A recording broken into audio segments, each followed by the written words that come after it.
सर्वोच्च न्यायालयाने राज्यात डान्स बारवरील बंदीला स्थगिती दिली असली तरी या बारमध्ये अश्लीलता असू नये असे निर्देशही देण्यात आलेत। त्यामुळे अश्लील प्रकार रोखण्यासाठी आता प्रत्येक डान्स बारमध्ये सीसीटीव्ही लावण्याचे आदेश गृह विभाग देणार आहे। सर्वोच्च न्यायालयाने राज्यात डान्स बारवरील बंदीला स्थगिती दिली असली तरी या बारमध्ये अश्लीलता असू नये असे निर्देशही दिले आहेत। त्यामुळे अश्लील प्रकार रोखण्यासाठी आता प्रत्येक डान्स बारमध्ये सीसीटीव्ही कॅमेरे लावण्याचे आदेश गृह विभाग देणार आहे। त्याचप्रमाणे जे बार चालक सीसीटीव्ही लावणार नाहीत त्यांचे परवाने रद्द करण्याचा विचारही सरकार करीत आहे। या व्यतिरिक्त डान्स बारच्या प्रवेशद्वारावर सीसीटीव्ही लावण्यात आले आहेत अशी सूचना लावणेही बंधनकारक केले जाणार आहे। प्रत्येक बार मालकाला महिन्याभराचे फुटेज साठवून ठेवणेही अनिवार्य राहणार आहे। त्याचप्रमाणे पोलीस मागतील तेव्हा हे सीसीटीव्ही फुटेज पोलिसांना द्यावे लागेल। राज्य सरकार डान्स बार बंदीबाबत आग्रही असून सरकारची बाजू पुन्हा नव्याने सशक्त पद्धतीने मांडली जाणार आहे। मुख्यमंत्री देवेंद्र फडणवीस हे स्वतः डान्स बारच्या विरोधात असून त्यांनी न्यायालयात टिकेल असा बचाव तयार करण्याचे आदेशही संबंधित विभागाला दिलेत। या उपाययोजनांमुळे डान्स बारमधील अश्लीलतेला पायबंद बसण्याची शक्यता आहे। Bureau report MVTV।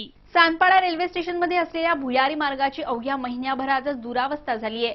सप्टेंबर महिन्यात सिडकोने या भुयारी मार्गाची दुरुस्ती केली होती, परंतु एकाच महिन्यात निकृष्ट दर्जाच्या कामामुळे या काँक्रीटच्या रोडवर खड्डे पडलेले दिसून येत आहेत।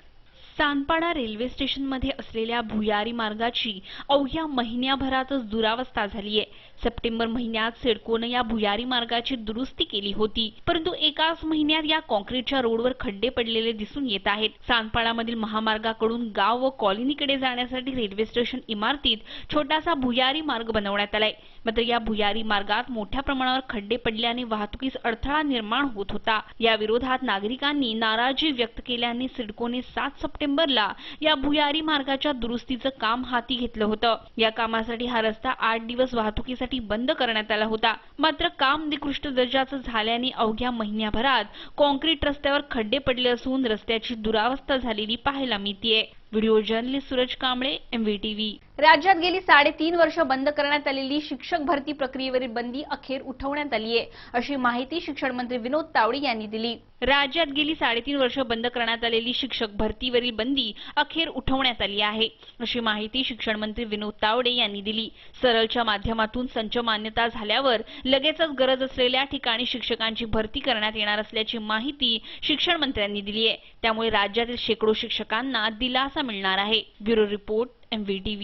MVTV वृत्तवाहिनीवरील बातम्या आता तुम्ही media.mvtv या YouTube-वरील लिंकवरही पाहू शकता किंवा तुम्ही आम्हाला 27571494 या दूरध्वनी क्रमांकावर संपर्कही करू शकता। तुम्हाला काही प्रतिक्रिया द्यायच्या असतील तर mvtvnews@gmail.com वरही तुम्ही कळवू शकता। आजच्या बातमीपत्रात इतकंच। पुन्हा भेटूया पुढच्या बातमीपत्रात। तोपर्यंत नमस्कार।